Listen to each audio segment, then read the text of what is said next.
అదానీ అంబానీలకు వేల కోట్ల రాయితీలు ఇస్తూ సామాన్యుల నడ్డి విరుస్తున్నారని ఎమ్మెల్సీ సిపిఐ జిల్లా కార్యదర్శి నెలికంటి సత్యం తెలిపారు.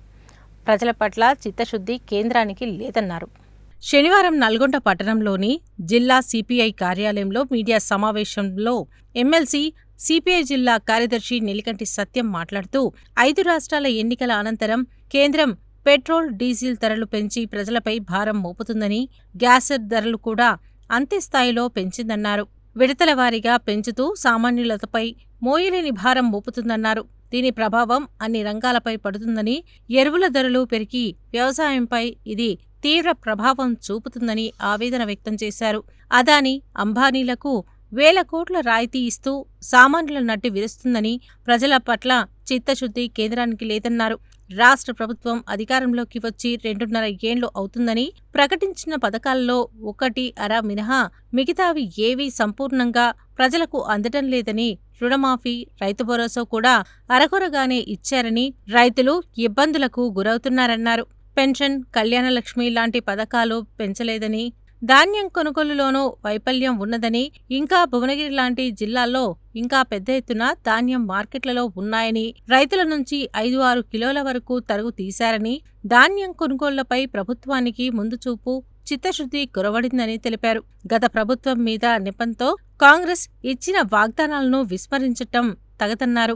సాగునీటి ప్రాజెక్టులపై క్లారిటీ లేదని, సొరంగ మార్గం, డిండి ఎత్తిపోతల, ఉదయ సముద్రం ప్రాజెక్టుల పనులను ముందుకు సాగుతలేవన్నారు. ప్రాజెక్టుల వారీగా టార్గెట్లు పెట్టుకుని పూర్తి చేస్తే తప్ప ఫలితం ఉండదన్నారు. ఇందిరమ్మ ఇళ్లలో కమిటీ పెత్తనంతో అర్హులకు న్యాయం జరగటం లేదని, ఇంకా ఇళ్లు పూర్తి అయినా బిల్లులు చెల్లించలేదన్నారు. 2.5 ఏళ్ల కాంగ్రెస్ పాలనపై ప్రజల్లో అసంతృప్తి నెలకొన్నదన్నారు. వీటన్నిటిపై ప్రభుత్వం ఆలోచన చెయ్యాలని సూచించారు. సింగిల్ విండో ఎన్నికల నామినేషన్ పద్ధతిలో కాకుండా ఎన్నికలు నిర్వహించాలన్నారు. రైతు డిస్కంలను ప్రభుత్వం ఉపసంహరించుకోవాలని సూచించారు. తెలంగాణ ఆవిర్భావ దినోత్సవం సందర్భంగా పవన్ కళ్యాణ్ లాంటి వాళ్లు రెచ్చగొట్టుడు తగదని, పాలమూరు, రంగారెడ్డి ప్రాజెక్టులు జాతీయ హోదా ఇవ్వటం లేదని, రాష్ట్రం పట్ల బీజేపీ ప్రభుత్వానికి చిత్తశుద్ధి లేదన్నారు.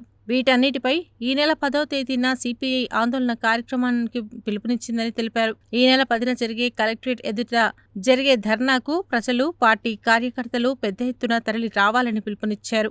ఈ మీడియా సమావేశంలో మాజీ ఎమ్మెల్సీ ఉజ్జయిని యాదగిరిరావు, మాజీ జిల్లా కార్యదర్శులు పల్లా నరసింహారెడ్డి, మల్లేపల్లి ఆదిరెడ్డి, పార్టీ నేతలు పల్లా దేవేందర్ రెడ్డి, లొగడంగి శ్రవణ్ కుమార్, బంటు వెంకటేశ్వర్లు, తూము బుచ్చిరెడ్డి, టి వెంకటేశ్వర్లు, కర్రా సైదిరెడ్డి, పప్పు వీరస్వామి, సిపిఐ పట్టణ కార్యదర్శి ఎస్కే రెడ్డి తదితరులు పాల్గొన్నారు. రేపు 10వ తేదీ నాడు జిల్లా కలెక్టరేట్ ముందు పెద్ద ధర్నా కార్యక్రమాన్ని సిపిఐ రాష్ట్ర కమిటీలో కార్యక్రమాన్ని నిర్వహించబడతాము. ముఖ్యంగా దేశంలో కేంద్రంలో ఉన్నటువంటి ప్రభుత్వం, నరేంద్ర మోడీ ప్రభుత్వం దేశం ఆర్థిక పరిపుష్టి బలంగా ఉన్నది.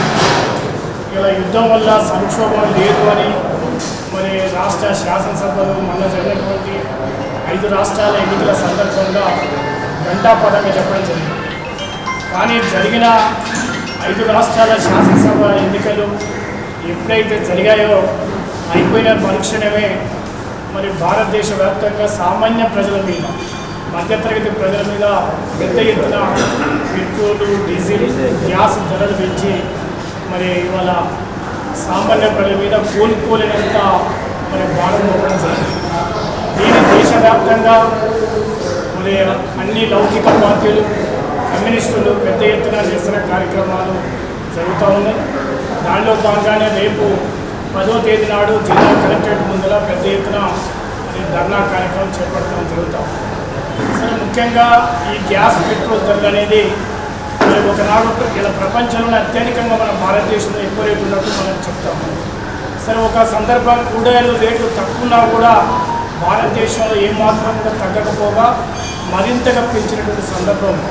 నరేంద్ర మోడీ ప్రభుత్వం అధికారంలోకి వచ్చినాడు 72 రూపాయలు ఉన్నది, ఇవాళ 111 రూపాయలు అయింది. ఒక 4-10 రోజుల వ్యవధిలోనే 10 రూపాయలు వరుస పండి 3 రూపాయల 90 పైసలు, 60 పైసలు, అంటే సుమారు ఒక 10 రూపాయల వరకు కూడా పెంచినటువంటి సందర్భం మనకు కనబడతాం.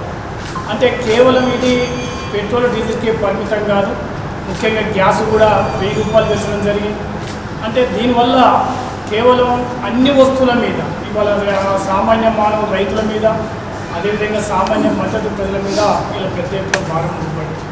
దాంతోపాటు మరి ఎరువుల ధరలు ఇవాళ మనం ఎప్పుడైతే డీజిల్ పెట్రోల్ ధరలు పెరిగినాయో ఇవాళ డిఏపి కానీ యూరియా బస్తా కానీ లేకపోతే కాంప్లెక్స్ ఎరువులు మరి సూపర్ పొటాష్ కానీ అనేక రకాల రేట్లు ఇవాళ దాదాపు 300 రూపాయలు 500 రూపాయల వరకు పెంచడం జరిగింది.